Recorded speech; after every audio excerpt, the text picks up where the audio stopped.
Childhood International, and fellow parliamentarians. I, Yashaswini Gupta, am going to offer solutions to illiteracy in India.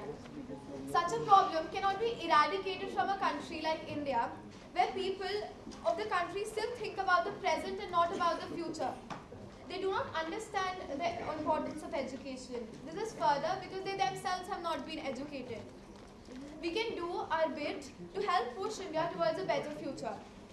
This can be done in a number of ways. The most important of them is by creating awareness. And uneducated people may not be able to realize the importance of education because they are not made aware of it. Awareness includes appealing to the conscience of the people, telling them that their children will earn more if they are well read, since money is what drives most people in the country. We can take volunteers from our school and campaign for a good cause, and also try to teach the children in our neighborhood. Every school must at least strive to have extra classes for the backward children, which include children of the workers in our school. Along with teaching the underprivileged, we can also volunteer to teach in rehabs and children who are driven to commit a petty crime due to the lack of money, often caused due to the lack of educated members in the family. Amongst those who go to government schools, most do not receive quality education due to the lack of interest of teachers as well as students. So along with children, we can petition the authorities to open a special school for adults so that those of them who are willing to study have a similar environment around them. It is therefore indeed only a dream to see an India where girls and boys go to school and receive education without fearing discrimination and without fearing extra spending on anything, as long as it is related to the education of the child. Thank you. This can be done by having a proper school infrastructure with necessary facilities and organized classrooms. The class size should also be kept low so that each student gets individual attention. At personal level, we can get associated with organizations which work for this cause. Awareness should be raised to promote a positive attitude towards education, particularly among the poorer stratum of the society, because whatever be the price of our books, it is cheaper than that of an ignorant nation. So let's resort to make universal primary education an individual initiative. That is the only way that the light of knowledge, which gives power, will become not a distant dream, but an achieved reality. Thank you so much. Service of grade 10 of Chinmay Vidyalaya. Present amongst you all in this parliament, I wish to offer some effective solutions for the various loopholes in our primary education system. Universal primary education is the threshold of any education system and a foundation would definitely prove to be effective in order to eliminate the loopholes in the present primary education system. Firstly, should be the teacher-student ratio. It's a crucial factor for ensuring a quality education system, primarily for primary school education, as young children need more focus and attention. Good morning, Mr. Srinath Mishra ji and everyone present here. Wherever we find children, we find hope, resilience and determination. It seems that every country today has made millions of plans to achieve universal primary education, but let's face it that there are billions of things to handle, and every time the targeted deadline is indefinitely delayed. But every problem has its seeds of solution. So what's the solution?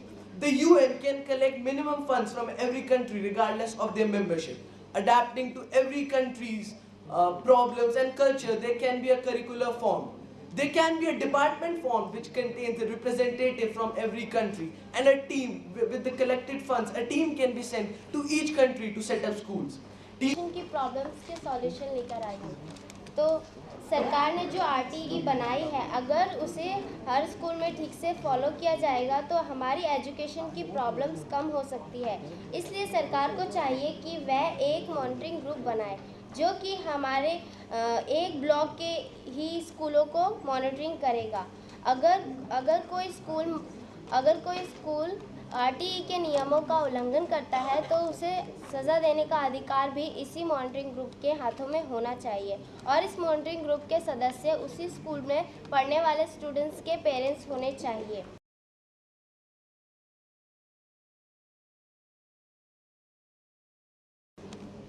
RTE में education को 8th class तक free किया गया है, लेकिन हमारी school education पूरी होती है 12th क्लास तक। इसीलिए सरकार को चाहिए कि वह 12th क्लास तक फ्री कर दे।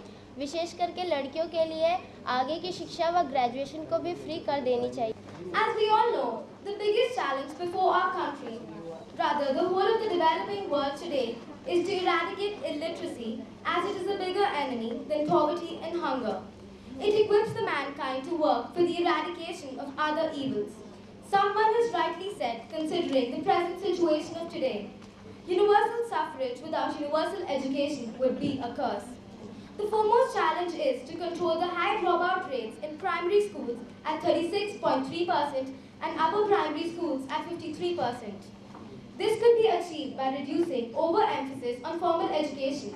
It should aim at non-formal education as a child-centered, environment-oriented and flexible system to meet the diverse educational needs of society. Morning, one and all present. The topic that we are addressing today is reducing the number of children out of school. Today, even as India has added more than 20,000 schools in the past decade, the question remains, what is the use if there are no children to fill the seats in the schools? And according to UNICEF, while the net enrollment percentage in primary schools as of 2010 was 72%, everybody needs to keep in mind that enrollment is not equal to attendance. Despite an overall increase in the number of children attending school, India continues to see a tremendous dropout rate. The major reasons continue to be the economic factors as well as the social norms. Girls, unfortunately, in our country are still expected to stay at home while males are expected to attend school. Also, another major reason why children don't wish to go to school is the distance. If the schools are far away in distant villages, then obviously the inclination to go to school will be less. There needs to be transportation provided for the children to reach to and from school.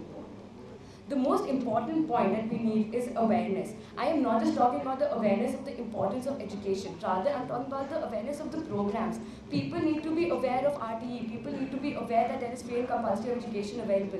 People need to be aware that there are midday meal schemes.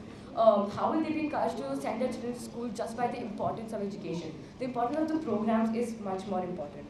Thank you, and you can after 2 minutes say enough. I must say this has been a lovely way to start the day, listening to children and their voices, and as parliamentarians. I was sharing with Mr. Patel here that even our own parliamentarians have a lot to learn from you. The kind of work you did and the extraordinary clarity with which each one of you spoke. This is not to please you, but it is to say how pleased I am that I am here with you, with these young parliamentarians today. And I felt that I just talk about 3 points. One is on the right to education. Second is on the issue of parents, poor parents, and how we understand them. And third is on how, as young parliamentarians, what you should say when you talk about child labor. Then, right to education is now a fundamental right which goes beyond primary school education. It is now up to elementary school. So when we're talking about MDGs, we are going beyond the MDG as far as right to education is concerned. And we've just heard a young parliamentarian here who said it has to be up to 12th grade. So when it is a right, it automatically means it is same and equal. A right also means it is the obligation, it's a government's obligation, it's a state's obligation to see that the rights are fulfilled.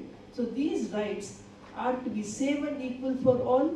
These rights have to be fulfilled by the state, and the state has an obligation for this. That's why, dear parliamentarians, you must know that a right is for equality. The third thing I would like to talk to you about, child labor.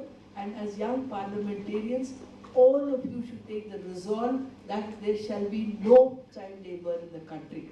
I hope you agree that there must be a total abolition of child labor in the country.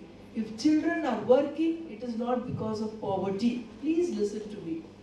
All of us think that children are working because of poverty. सब ने कहते हैं क्योंकि गरीबी है, बच्चों काम कर रहे हैं. हम ये कहना चाहते हैं कि बच्चों काम कर रहे हैं इसलिए गरीबी है. Poverty does not cause child labor causes poverty. Voices of young parliamentarians, who one of you has said, yes, there has to be a total abolition of child labor. Enough is enough. child labor causes poverty. Children must all be same and equal, like you and me. They must enjoy their right, they must enjoy their right education. And as parliamentarians, I do hope you also declare that in all our homes, there will not be any child working. You should bravely say no to child labor. Thank you very much for this opportunity. It's simply so nice to meet young parliamentarians like you.